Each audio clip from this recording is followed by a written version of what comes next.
Hi, this is Nicholas Bell with Ion Cinema, here to review Rebecca, the remake of the classic Alfred Hitchcock film, which won Best Picture in 1940, of course adapted from Daphne du Maurier's celebrated 1938 novel. So Ben Wheatley tries to fill Hitchcock's shoes in this film, which will be released in theaters October 16th, 2020, courtesy of Netflix, before it will be available on their streaming service October 21st.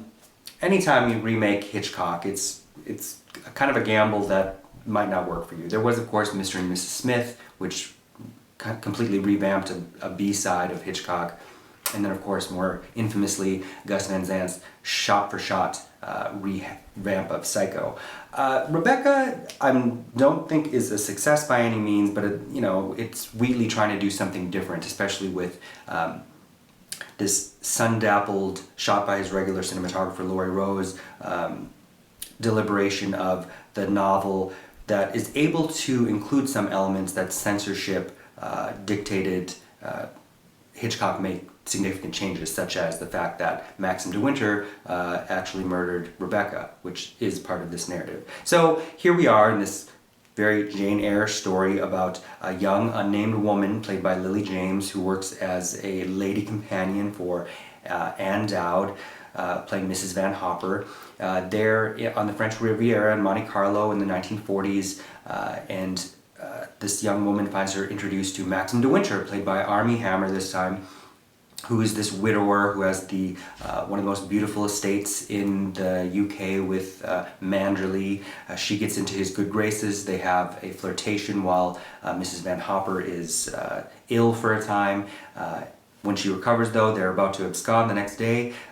Lily James tells him, "I have to leave," and he proposes, and he says, "I'm gonna take you to Manderley and you're going to be Mrs. de Winter." And so she becomes the second Mrs. de Winter. And of course, as soon as she gets to that property, she finds that everybody is obsessed with the eponymous Rebecca, who even the animals are in devotion to their dead mistress.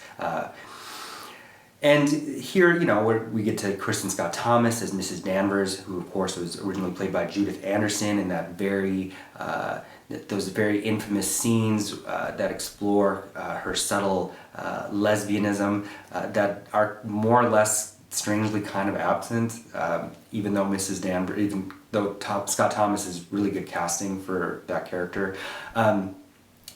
And ultimately this all plays out. We find out Rebecca was actually murdered by her husband. Her body comes up even though she's been buried for some time.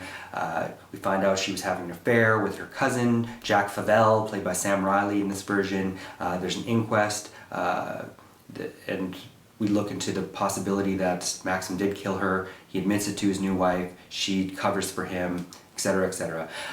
It's just, Lily James and Armie Hammer have no chemistry.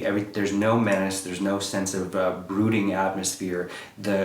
In short, the gothic romance that is the backbone of du Maurier's novel is completely absent.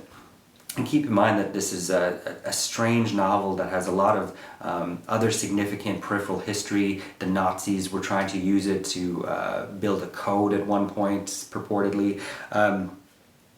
This just drops the ball in every significant way, despite the fact that it's a nice, well-shot film, and of course Manderley looks grand. It just doesn't have the essence of the class issues or the significant gaslighting that's going on with the second Mrs. de Winter. Because Rebecca is all about the presence of this omnipotent absence, where even the audience itself should be wanting to know Rebecca. And there is a slight essence of that. It just doesn't work on any other level. Overall, I'd say this is Ben Wheatley's most disappointing offering, and this is from a director I admire and who is one of the few to successfully adapt a J.G. Ballard novel with High Rise. I would give this 2 out of 5. Thank you. Hey, this is Eric from IONCINEMA.com. If you want to support us, subscribe below. For more reviews, interviews, film festival coverage from Sundance, Cannes, Toronto, you want to check out these guys on this side.